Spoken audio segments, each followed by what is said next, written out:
welcome to the Doctor Who panel. Now, first, quick show of hands. Who's actually read the description of this panel on like the socials on the website? Like 5 of you. That's great. The rest of you are in for a surprise. Because you're not going to recognise any of the Doctors you're going to see in this. This is about fan films. I'm so glad at least a few people smiled at that.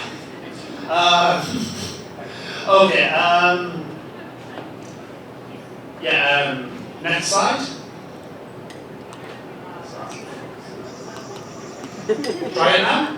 Oh, there we go. There you go.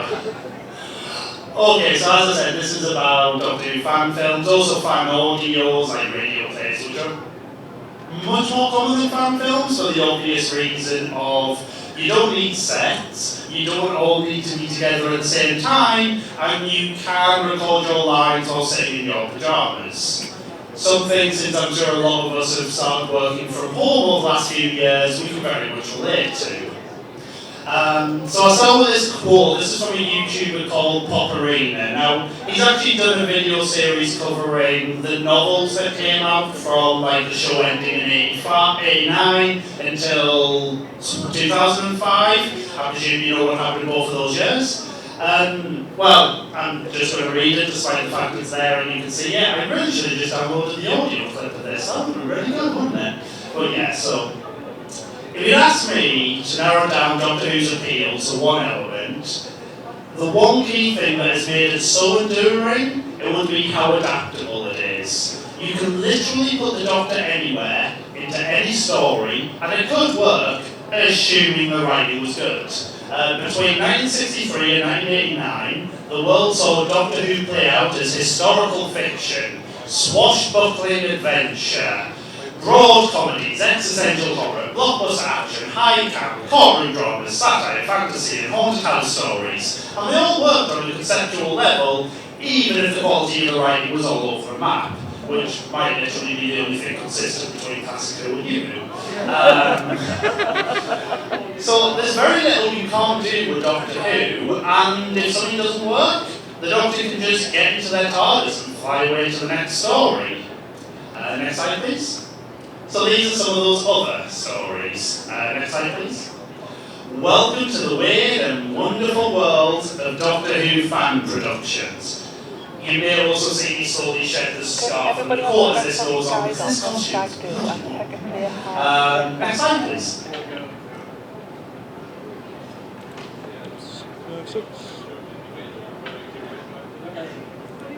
Oh my heck.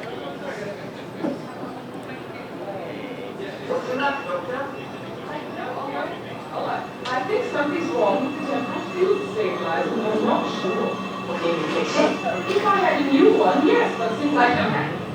But you should have good one that they wouldn't like it. I'm going to make an emergency landing.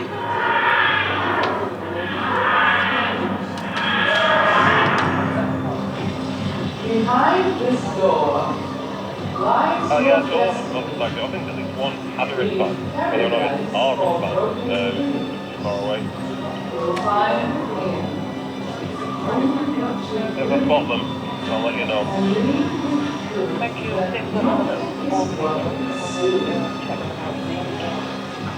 Okay, I've got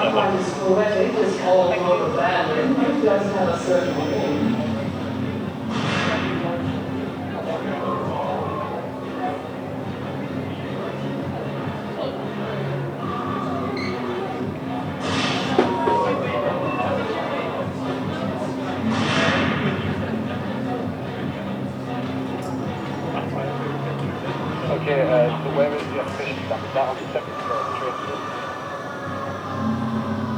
Yes, the one with the stamp is on the second floor of it. Thank you.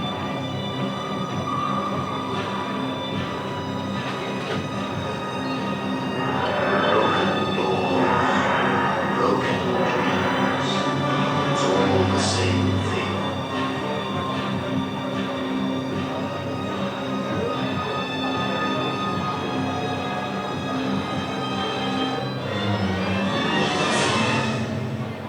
Yeah, you all remember when a Canadian woman played the Doctor in 1988, right? We'll swing back to this one in a bit, but fun trivia, the guy playing the companion called the Chimney Sweep. Well, you all watched Animaniacs growing up, right? You all remember the song United States, Canada, Mexico, Canada, Hades, Parade? He wrote that. The guy who wrote half the songs for Animaniacs, and I think he won awards for doing music for Batman the Animated Series, was in Doctor Who fan films in the 80s. I love that. Next slide, please. Okay, so just who am I? My name's Peter C. Well, Peter Scott, but you see me credited as I'm involved in a lot of Doctor Who fan stuff somehow. I go by Peter C. Scott. The C stands for Charlie. Fun trivia, my mum calls me Charlie. None of us remember why she started or when she started, but I'm Charlie, unofficially. But yeah, I have created and acted in a fan series called Doctor Who Memory Me Green, which is a really pretentious Shakespeare quote because that's the kind of writer I am.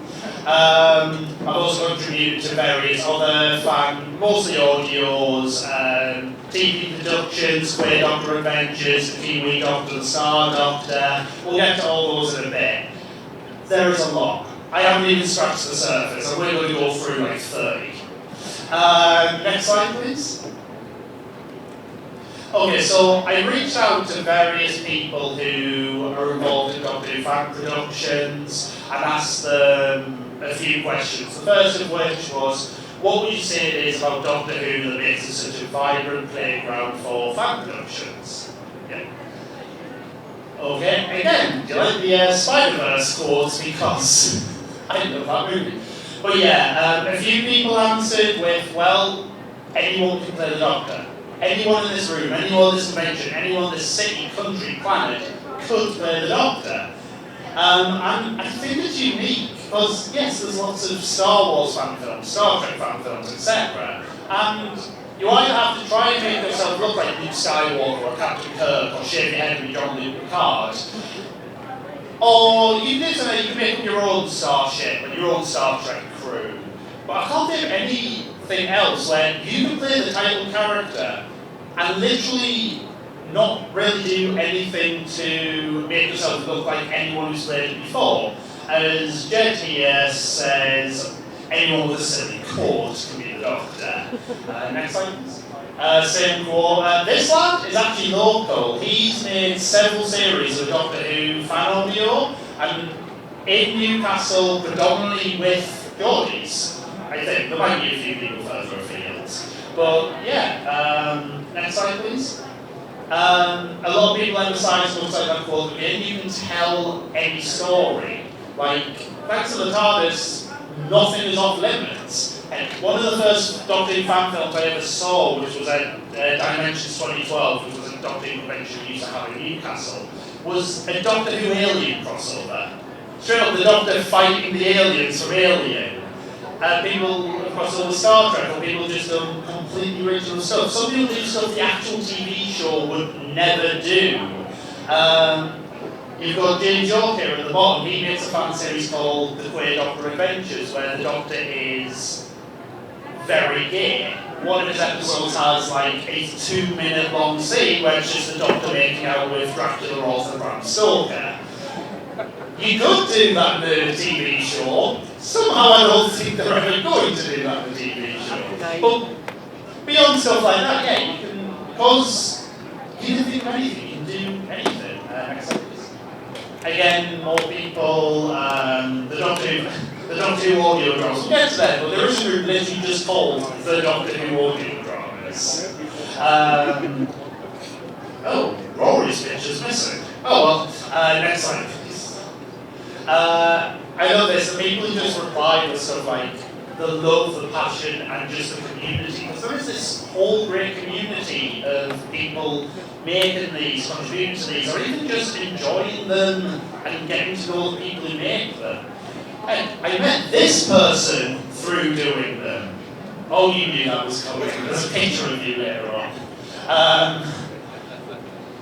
Next slide, please. Again, that is the next question of what people have gotten out of the fan production community. If it's because I'm rushing, this PowerPoint does have more than 60 slides, and some of the trailers are like 2 minutes. There's some more. Next slide, please. Collaboration. This is definitely what I found. I've been able to work with so many people. I've done. One of the fun things is I write my own series, but getting to write someone else's, getting to write their doctor. Like my doctor, the one I play is happy-go-lucky. He's quite footloose and fancy-free, I guess. Where sometimes you get to write some absolutely grumpy ones, or some absolutely just like noir detective-y type ones, all sorts. It's great. And sometimes it's not even just writing, it's just, I've reached a point where people just say, oh hey, can you record these lines for my next episode? I'm like, you don't want me to audition? You know I can only do one voice, right? But this is what you get. Next slide, please. Friendship support, as I was saying. Okay, I already knew this one. These answer the questions I already know them, but Katie is definitely someone I've come to go through this, and she's wonderful and fantastic. She sends a long, very positive, very encouraging message to like everyone she knows every Friday. I get a lovely message every Friday because I met someone through the Doctor Who fan community. I love that. Next slide, please.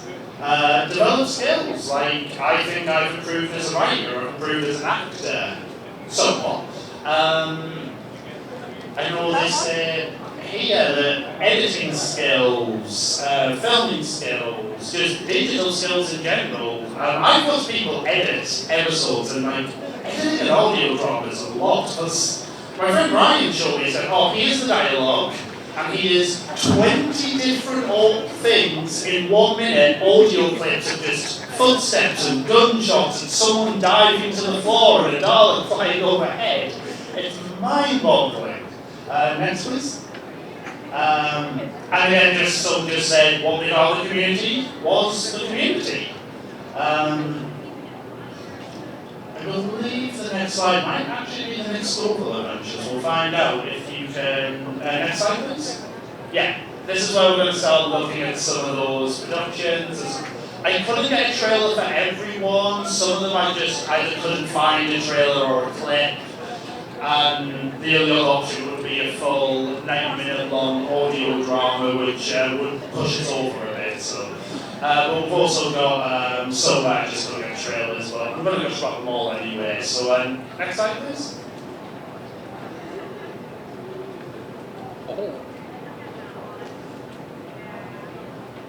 Media.com. Let's see that. But yes, sorry about that. But yeah, you're not misreading that. 1981 to present. This is the longest running Doctor Who production. They've been going longer than the BBC ever managed it. 41 series. It's phenomenal. Yeah, they've gone through. I'm not sure how many Doctors, and a lot of their earliest ones are missing. Like, in the 80s, I literally think you had to know someone and get a cassette. Now, pretty much all of the first few years is available on YouTube and whatnot, and they do still have their own website. And again, yeah, they're still going. That's phenomenal. Honestly, I haven't actually listened to as many of theirs because 41 series. Like, 4, 3, and 2. If an anime has more than 2 series, I'm hesitant to get into it. Next slide, please. Okay, this one's actually interesting. I should have maybe started with it and then. Who knows what Big Finish is? Okay, a few of you. Big Finish are an audio production company. They make audio dramas and audio books based on all sorts. But the biggest bread and butter is Doctor Who, which they got the license in 99, I believe. Yeah, 99. And they've constantly been making audio dramas based on Doctor Who. They use the real cast and the real characters. They've recast when, in the cases where actors have passed away, or in the case of said no, like Massive Capaldi. But yeah, they staggering them out. Now, the people who make the audio visuals are Big Finish.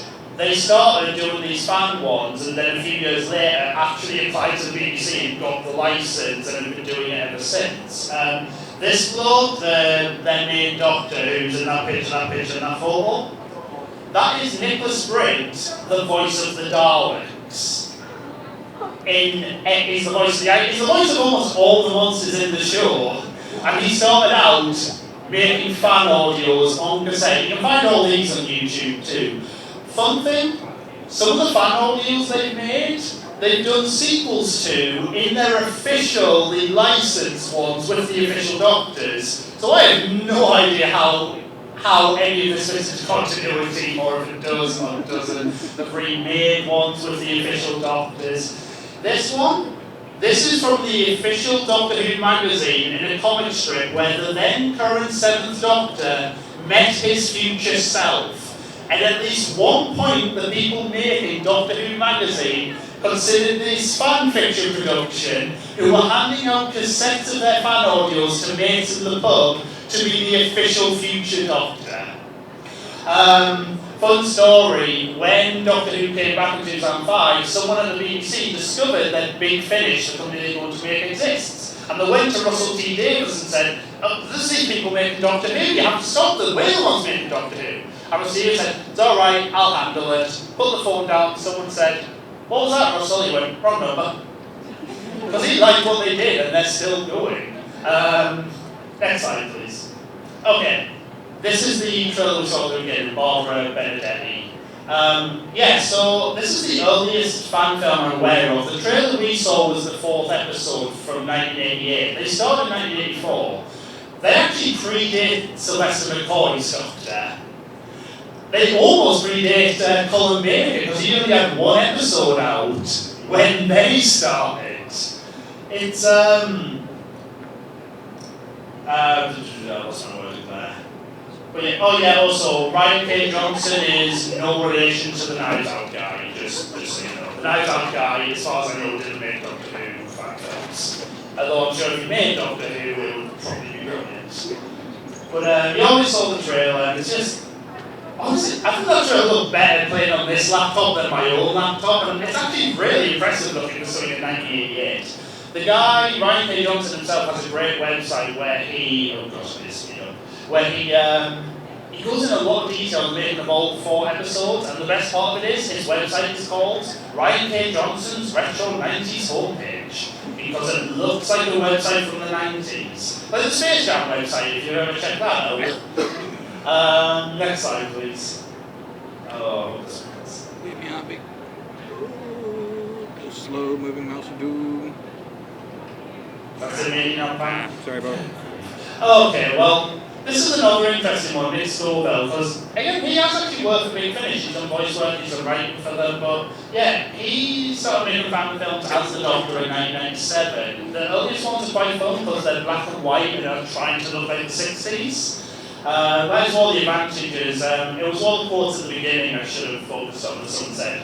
All the advantages about when you look at Doctor Who, even the newest Doctor Who, it looks a little crap. Which means you look at it and go, I could do that. I could get my mates and some sticky tape and make a Dalek. He's probably more interested about Doctors because, yeah, he's done fan films, he's done fan audios, and done for the last few years 4 series. He's also done stage plays as the Doctor. And full remakes of some of the lost, like on YouTube, you can find Nick Scoville starring in Power of the Daleks, which is still an episode that is mostly lost, because a lot of the 60s Doctor Who were lost because there was no such thing as a home video market. So the BBC's idea was, we've got all these film canisters lying around, strikes a match, throws it on them, problem solved. They actually have animated all the missing episodes, so they still have the audio alongside there. But, next slide, please. Okay, look for this. This guy, Jed, you're going to see him a few times because he's created at least 3 different groups that make Doctor Who fan stuff. This one and the next one you're going to see are actually related because he started this with a friend, A Treasure, I think it's Aaron Treasure, and they are the Lumbaro brothers. They play the Nth Doctor, There is also a X Doctor and a question mark Doctor. I swear they did this back in 2011, knowing I would do this in the future just to make it difficult for me. If you, next slide please.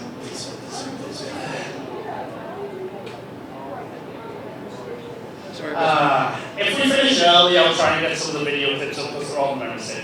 Yeah, so Jed also created Man at Desk with Martin who played all the other doctors, Matthew Mills. Basically, he still uploads stuff to the Barrow Brothers. The name is a reference to a very controversial Doctor Who novel, if you don't know. You think that whole timeless children thing was invented by children? No, that is from a novel from the 90s called Barrow. The oldest Doctor Who media that came out between the show ending and coming back, it got weird. Leela, one of the fourth Doctor's companions, was revealed to be his mother in one novel. It was weird. They both him and Ian Treasure felt if he was going to, because Jed was doing more with his nth Doctor, but like if he wasn't doing it with Treasure, it didn't feel right calling the Barrow Brothers, which is why he has the separate Man and Desk productions. It will also making a Star Trek fan audio at the moment. I've listened to the first few episodes, it's very fun. We'll actually see both of these two again later. The other stuff they've done is strange but really fun. Next slide, please. Next slide, please, sir. Try. Where's my mouse? Where's my mouse? I hate open office so much. That one was going to be fun because that is a trailer for an episode that's going live on YouTube tonight. It was going to come up at the end. It was going to come up at the end with today's date, and I was going to be like, oh, that's today. But anyway, D-Day 2012 are one of the more prominent current fan film groups. I'd say they've been going since 2013, which makes the fan film called Dynamic Works 2012 a bit odd. But this lad too, he does a lot of the fan audios and films. He's their current Doctor. He also works for Big Finish. It's so funny, Doctor Who fan projects and Big Finish and the novels intersect a lot. The actual TV show and fan films, not so much. But they've been going, well, they made 4 series with this guy, the Little Red Doctor. He chose that name, I'm not just making fun. And then decided that they were going to remake them all, so you cannot find the first 2 series. You can find remakes of the first series. So you can watch the remake first series, and it does look pretty good. Then you can jump to the 3rd and 4th series that are still up there, and notice everyone's about 5 years younger, and the effects and sets are a bit not as good. But yeah, they have a full TARDIS set. It's actually really impressive. Especially when you find out it is built in his garden shed. Well, actually, a later slide will have a better picture of it that I can show you. So there's a lot of other fan films have used his TARDIS set. Next slide, please. You know, we're going to keep trying. I'm not holding out hope. The Ginger Chronicles, I will put this way, if you try and search for the Ginger Doctor, you will get a lot of results because they made that joke twice in the show about the Doctor wants to be ginger, and the fans really responded to that. But this is what I quite enjoy. They've made technically 3 episodes, but the 3rd one's like a mini episode. They wanted to do more, but they kind of relied on fan donations when you're making fan films. But yeah, this is Lily Nelson, yeah. This literally started with her just going on Facebook and going, Lily Nelson for the Doctor, and her mate going, yeah, alright. And then they made a film. Oh, I love this stuff. This one is fun. You can find all 3 episodes on YouTube. I will say, every slide has where you can find them. I really should have been saying that as I was going. I'm a bit frustrated and nervous. I'm half convinced I'm on the main stage as some kind of troll. Next slide, please. Oh, this is the local one. I didn't realise they've been going since 2015. Yeah. This is an interesting one because a lot of fan films will do that. It's like, oh, what number Doctor are you? Oh, I'm Doctor. And it's just, the BBC Doctors happen, and then I'm somewhere in the future. It doesn't really matter how many happen in between, just go with it.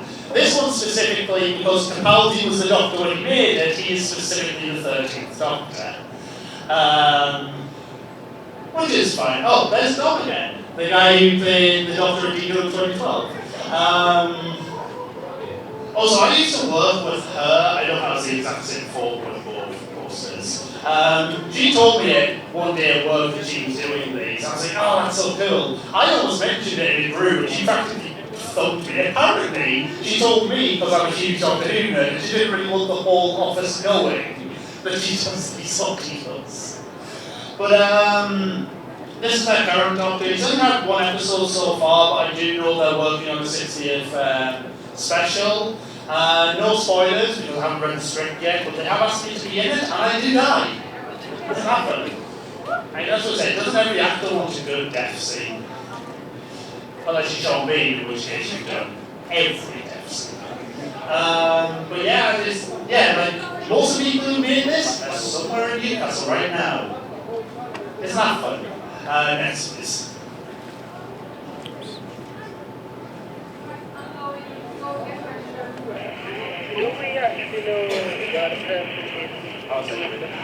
Okay, this one's actually really fun and interesting because, as I said, a lot of them will do the We're the Doctor, but we're like ages after the TV show. A couple of them, like the one we just talked about, was like the next Doctor from the current one. The same with the Barbara Benedetti Doctor at the beginning, like they said she was the 7th Doctor. Like the first episode literally has her stumbling out of the TARDIS and Convent's court. The dedication they went, they made that court. The patchwork technical nightmare court for 3 minutes of film. But this one's interesting because the idea was he takes place between McGann and Eccleston. They came up with this before they did the War Doctor in the actual TV show. I guarantee every idea the TV show has had, a fan film is already done. This one's fun, it's a little rough around the edges, you find out it's a bit rough around the edges, but it's a lot of fun. I really enjoy it. He's delightful as the Doctor. And like, also like the first, you get a big flashback with the 8th Doctor. If that trailer had worked, you'd have seen they also had like lookalikes for Eccleston, Tennant and Smith. I'll get into what happened with that. But they adapt one of my favourite Doctor Who comics is the Prologue, and I love that. The sad thing is they were going to do a series 2, and they filmed most of it, and then almost all the footage got corrupted. Not even just 1 or 2 episodes, bits of every episode. And since that was 2016, I don't think it's going to recover. I don't think it's going to be able to finish it, which is really sad and tragic. And I hope he comes back and does more Doctor Who stuff one day. But yeah, that's the Forgotten Doctor again, you can find it on YouTube. It's on a couple channels, so it's got its own channel, this guy's got his own channel. Wow, without the trailers, this is a lot quicker than I thought it would be. Next please.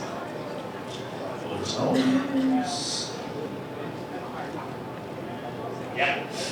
They started in 2016 and the amount of audio dramas they've made is staggering. And the quality, like they're professional level quality in my opinion. They've done a bunch of their original Doctors, they've done the first Doctor, they've done a whole series of Sherlock Holmes, some original audio dramas. They've also done, do you remember the TV show Heroes? Remember that? That show that lasted 1 series and it was really good and we don't know why there wasn't a second one. There certainly wasn't a very disappointing several years worth of follow-ups. They've done a whole audio drama fan thing of Heroes as well. They've done spin-offs of characters they made up that have met their Doctors, so they've done spin-offs of their spin-offs. I've made that way more complicated than it is. So we've got stuff like the Crimson Hunter, who's like an assassin who met the Doctor a couple times and she got her own series. That was really fun. Briefly met the woman who plays the Crimson Hunter. Nicest woman in the world. Knows nothing about Doctor Who. She just likes being a voice actor.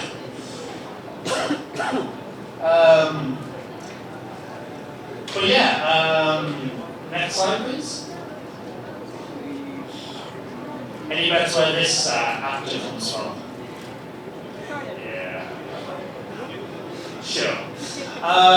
He actually, some of the audios Overton have made have been with this doctor. I gave him his own slide because he's still currently just started the second series of his own fan film series, and the audios are prequels to that. Because this one has some really fun stuff with it. One, at the beginning of the fan films, the doctor is already regenerating, and it is going wrong, and he doesn't know if he can survive it, so he's like wearing a ring that's suppressing it. And that's like a looming, like sword of Damocles over the whole thing. And you know this doctor has some baggage. So you actually find this out in the audios that, I'm not going to spoil what happens, but he has a son. An adopted son, but he has a son. And honestly, the audio series I think I like a bit more than the films, as much as I love the films. Honestly, there's two audio series, Uncharted Past and Dark Universe. The ending of Uncharted Past broke me. Just absolutely devastated me. It's so good. This is one of my favourite doctors in this whole fan doctor thing. Also, there's that TARDIS set. It might not be showing up that well with a bit, that's my fault, but it's impressive. Next slide, please.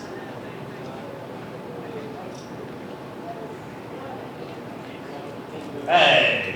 What's going to show you? Velocity is fantastic, but it's also a bit nuts and weird. They shoot whole parts of it on green screen, so they can have these really stylized and weird sets. They did a whole Tron crossover. I told you can do anything. They did Doctor Who in Tron, and Doctor Who versus the Boglins, which was an 80s toy. I can see a few of you know exactly what I'm talking about when I say Boglins. People bought a load of Boglins and used them as the monsters. Called them the Boglins as well.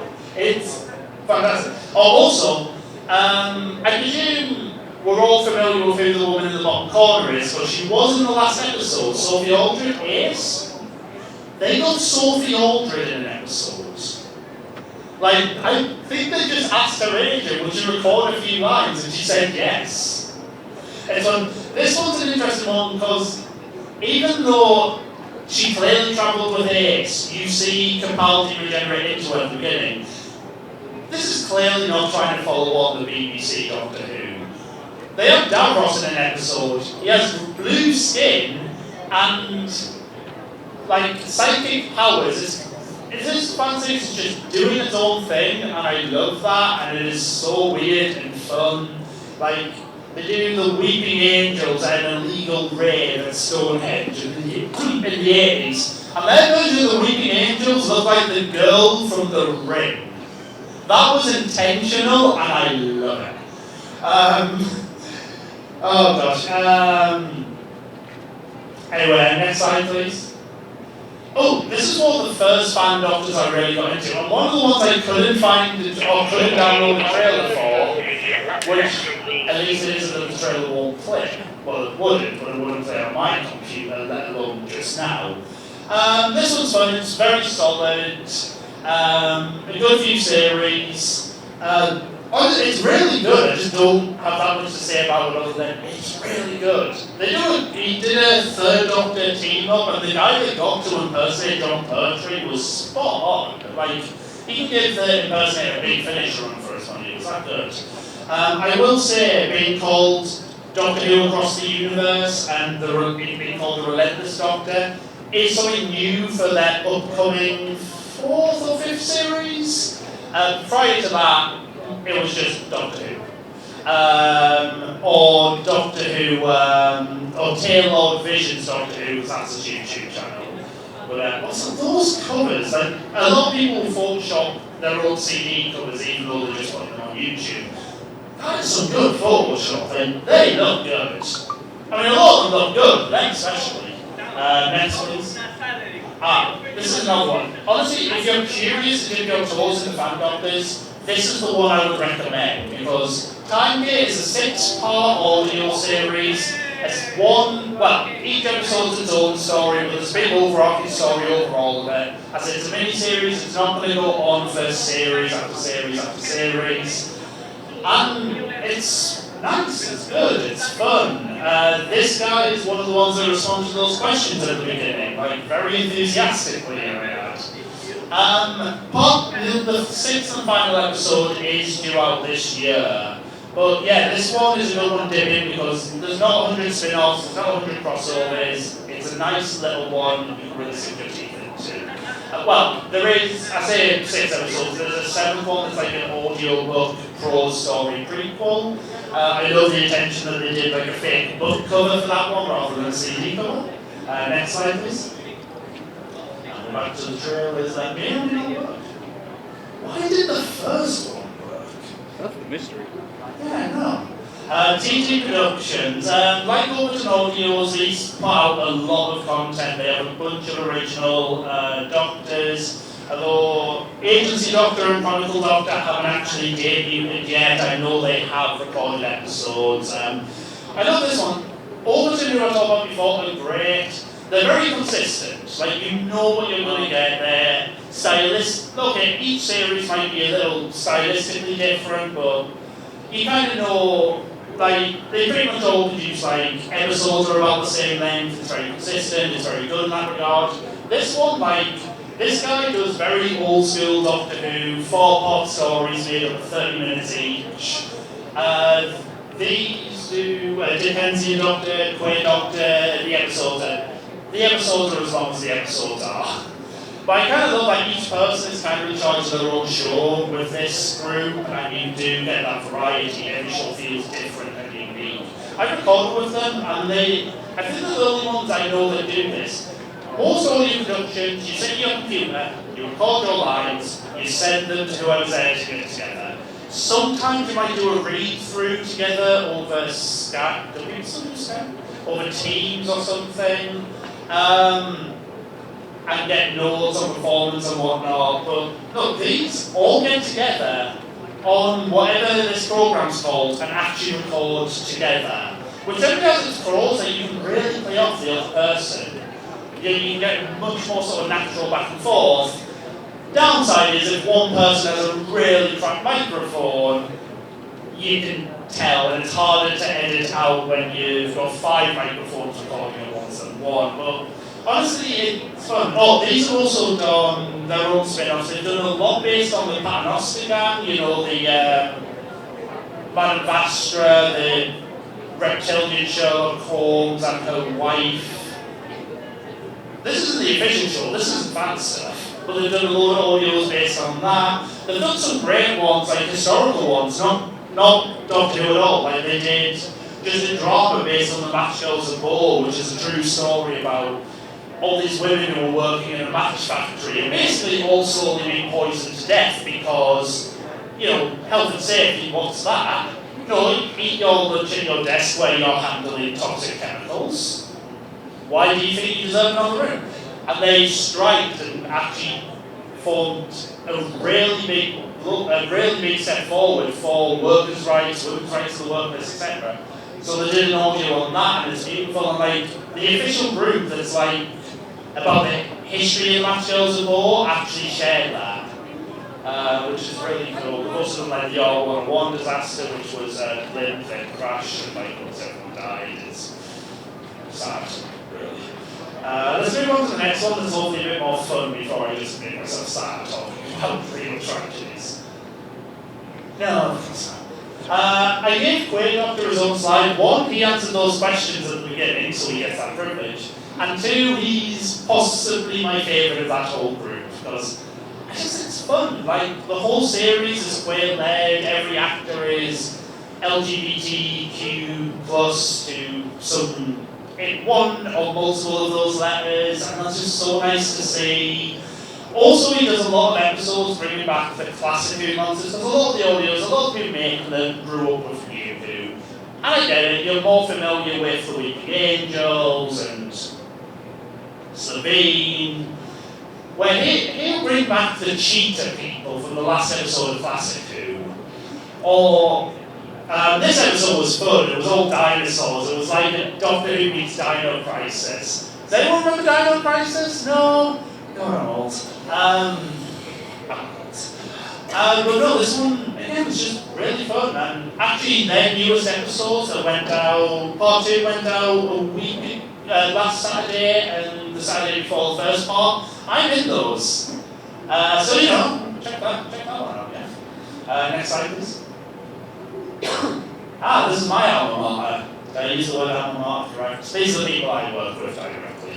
Yeah. Okay, so Something Blue Audio. We have multiple series actually. It all started with my friend Ryan, who is the one on the far corner there. I'm not going to stand for the screen. He made a series, and honestly, I just saw it. It got recommended to me in like a Facebook ad or something. Oh, there's a new Doctor Who fan series, check it out. And I just commented on the first video, then as the second episode, I left a comment on that, and he started replying to my comments and going, oh, what was it you liked about this episode? Or why do you like the companion so much? And now he's like one of my best friends, and we talk daily. I do still comment on his videos, but you know. I'm less brutally honest because I don't want to hurt his feelings, so he's my friend now. I'm kidding, Ryan, I know you'll know I said that, that's not true, I give you my very honest opinions. So they produced my series, Doctor Who Memory Be Green. We have 2 stories made of 2 episodes each. They're on YouTube now. We're currently recording the 3rd. And Doctor Who Orange is the 3rd series we're doing. The first episode went live on YouTube this morning, written by me. It's called Doctor Who Orange, Under the Orange Roll, and you can check it out now. Seriously, we can do with reviews. Now, okay, we get the reviews actually. So yeah, that's all us, all our doctors, all our companions. Well, almost all.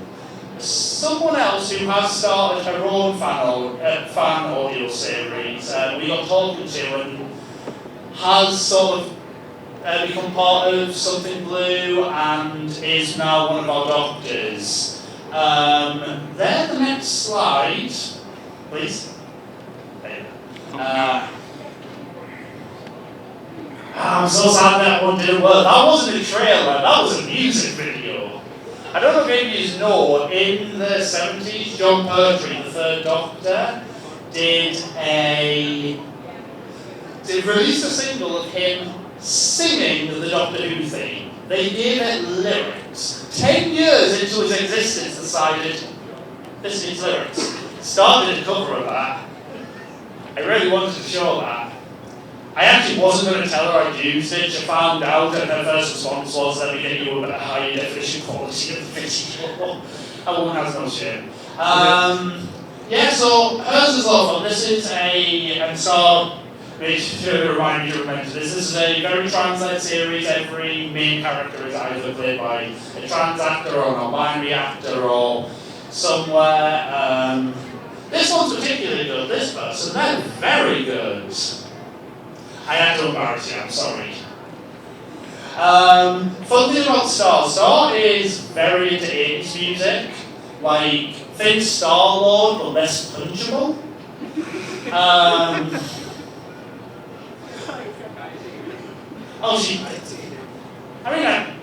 You can tell, yeah. So every episode is actually named after usually 80s songs, some in 90s, some in 70s, but mostly 80s. Like the first episode was Asleep, which is the name of a song by someone.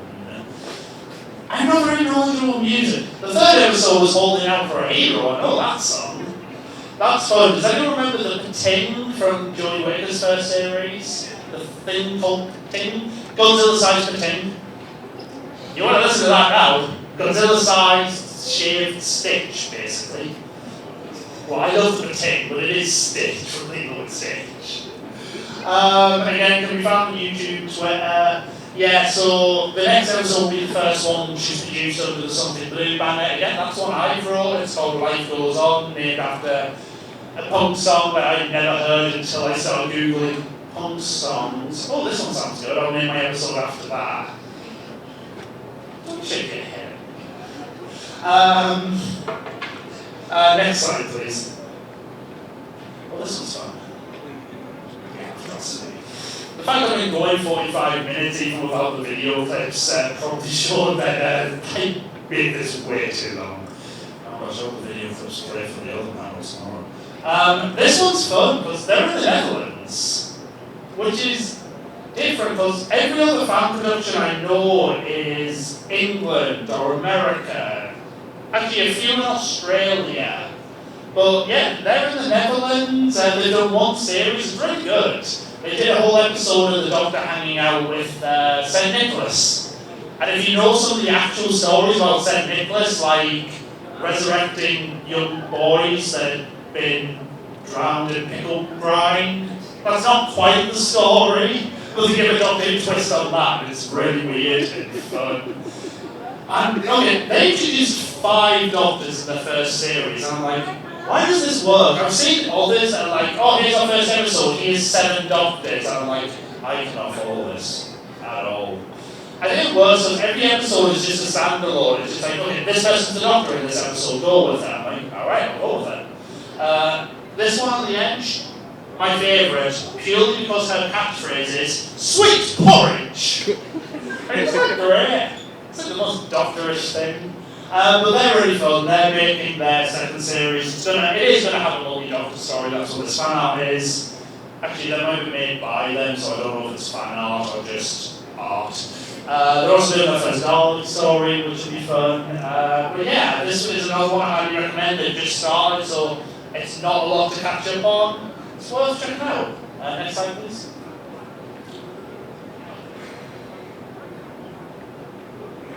Yeah. Doctor Who Expansive Multiverse, or Gwen, as they insist on calling it.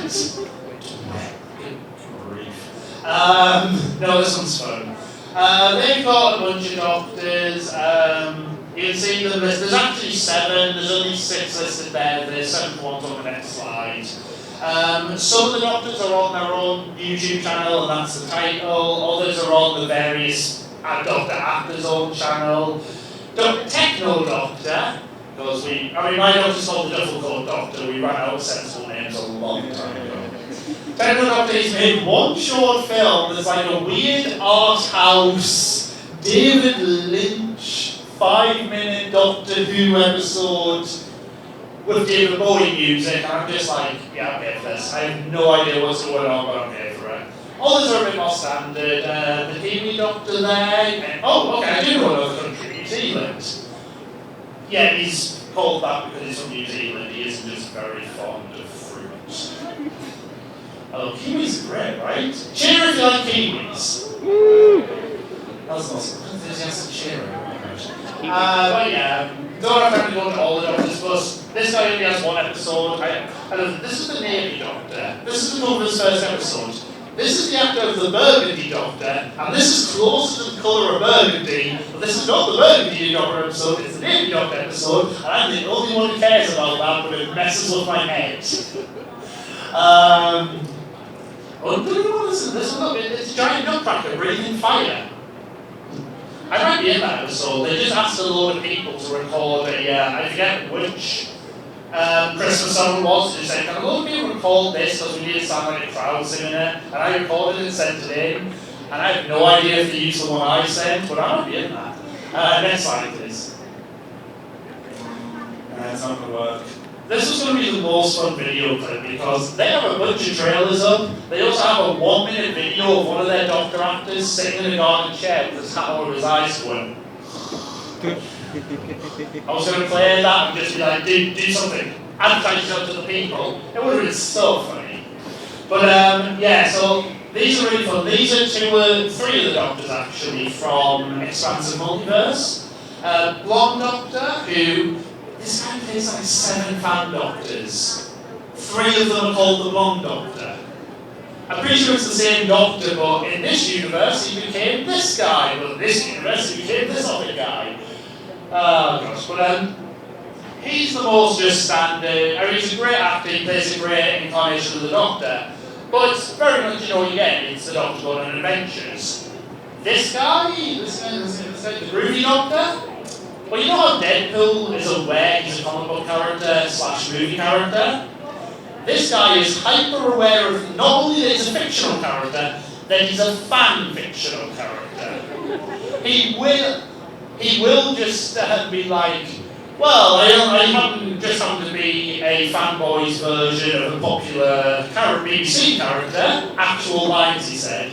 There's an episode where they start the episode, and a minute in, he just goes, hang on. Was this episode written by an AI? That's it, I refuse to work under these circumstances. I think this appears almost the whole episode, because he refuses to be in a script written by an AI. It is just, I love that's why they're called What Fourth Wall productions. I love them because they're just doing so different. Like their other Doctor, him at the end, the Goblin Doctor, he's called that because they basically applied every fantasy goblin trope to the Doctor. Actual dialogue. Oh, it's always saving the universe. Doctor, help us. It's never, Doctor, help me find my keys. Oh, shiny, shiny keys. That's actually, it's a Doctor who's obsessed with like shiny things. It's great. The thing is, that's Jed again, that's Matthew Mills from way back at the desk. The Goblin Doctor's first episode is him meeting the same actor's other Doctor, who's a more serious take on the Doctor, and just being like, what are you and why do you have my face? No, you can't have my keys. I love it so much because they're just doing something so different than anyone else is doing. What anyone else is doing. Next slide, please. This is the last one, actually. Yeah. Okay, Eldritch Doctor.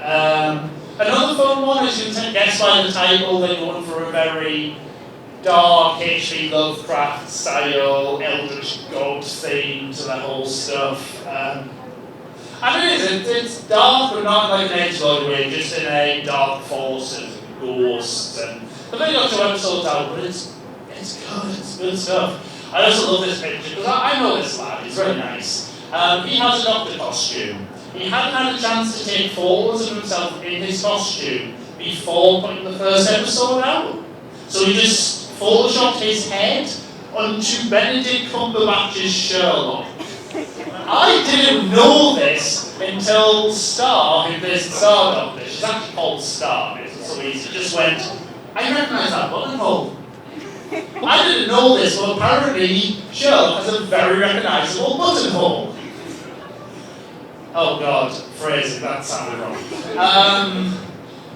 But no, this is, I have tried to put these in more or less chronological order, as you'll see for the dates. So the only exceptions were like Star Doctor, because Star Doctor was directly related to Sunny Blue, so I call it right after Sunny Blue. But yeah, this will be better with the clips. So we have about 5 minutes, I might see if I can pull one up off the memory stick. But yeah, I just want to show. There is one more slide actually. Yeah. Oh wait, no, there's a whole other section I forgot about. I was about to say there's like 6 more. Okay. Right, yeah, so the last question I asked them was, what advice would you give to anyone wanting to start their own fan series?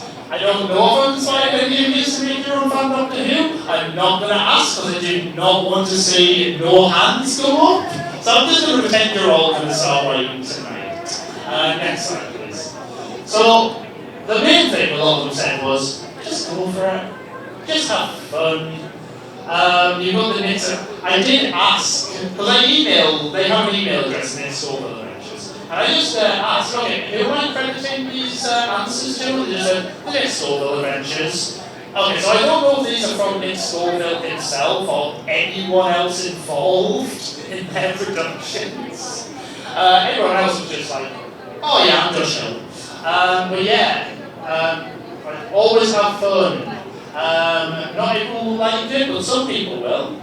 Just have fun. Have your own vision, go for it. Next slide, please. David Roman says, he just said simply create. We're at a point where anyone can do this. We probably all have the technology in our pocket to make some form of audio drama or fan film. Or just fan fiction. There are fan fictions out there that aren't about David Tennant's Doctor or Tom Baker's Doctor, that are people's own doctors. And even in prose, where you could do any established Doctor, because people do want to do their own take. This is the favourite answer I got from anyone from Matthew here. Be passionate, creative, and friendly. Also be kind. Is that not something the doctor would say? Is that not just straight up a doctor line?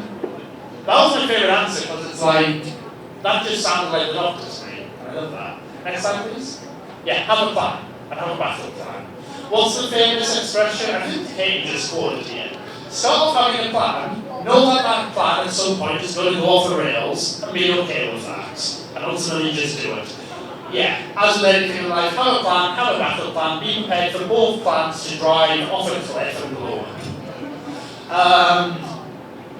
James Young, he's lovely. I asked him these questions, and he actually recorded them as videos and sent them to me, which were each one 5 minutes long. That would have been a quarter of this presentation if I played them. I really appreciate doing it. Everyone else typed them, so I just typed them down, right? Most of these, I just took the key bits out. Some people wrote essays. It's weird. You ask people who are nerdy enough to make Doctor Who fan productions. So you ask them a question about it and they get really passionate in their answers. Who'd have thought? Obviously, a lot of people didn't reply, and I'm almost glad because, like, I included at least one answer from everybody who responded. I did not include every answer. I only suggested doing this panel a week and a half ago. This was a lot of work. Oh yeah, I love Jordan's answer. Just make strong aesthetic choices about the tone and aesthetic of your series. Like, know what you're going to do. Essentially, yeah. Next slide, please. One of the long answers, but they've been making these for over 40 years. And theirs was just sort of, if you wanted to go on for a long time, if you're going to have a group, like, delegate jobs, don't, like, make sure there is someone who's a point of contact. Especially when you're in a big group, you kind of need, you use the word hierarchy, which is correct. It sounds a bit like King, doesn't it? The hierarchy of the Doctor Who fan group. But no, it's just make sure everyone knows their job. Make sure who you go to if you have this kind of problem, you know? Next slide, please. A little help from our friend. Oh yeah, because on my laptop I had a fun font for that, which was all capitals, which is why that doesn't have capital. I just realised that. You didn't need to know that at all. Yeah, ask your friends. The first thing I asked my housemate to fill in a role for someone to proofread an episode. She's now writing her own series. I've also got an ex to start writing her own series. This is infectious. But yeah, you'll make friends with ask friends. Like, even if they're not the Doctor, even if they're not going to help you make it, there's nothing wrong with going, hey, will you read this script? Because I just for experience, when you write a story, when you write a script, it will, unless you don't look at it for like 6 months and go back with fresh eyes, it'll always make sense to you, because your brain will fill in any gaps in the script, because you know what the story is supposed to be. I know this from experience. I wrote stuff, I thought, this is really tightly written, this is great. Someone else reads it and goes, how did they get out of the crashing helicopter? Oh, well, you see that, right, yeah, I didn't actually put that in there, did I? That's a vague example, but that kind of thing that's happened. Next slide, please. My very soppy thank you, which Star has read and just called me a soppy, and then a word I will only be able to say my 18 plus pounds tomorrow. I'm not going to say it.